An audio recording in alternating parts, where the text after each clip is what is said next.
السلام علیکم، آپ دیکھ رہے ہیں کے نیوز چینل۔ خبر شامل کرتے ہیں خانیوال سے۔ ہمارے نمائندے ملک ساجد کی رپورٹ کے مطابق خانیوال ڈپٹی کمشنر ظہیر عباس شیرازی شہری علاقوں کی بہترین صفائی کے لیے مصروف عمل ہیں۔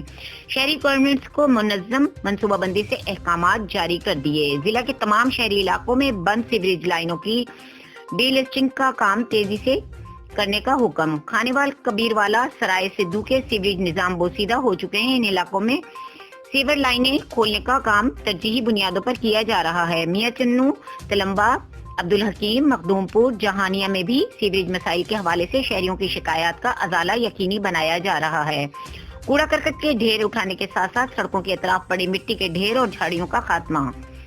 خانیوال لوکل گورنمنٹس کے مسائل سے آگاہ دستیاب وسائل کے مطابق بہترین کام بڑی کامیابی سے ہو رہا ہے۔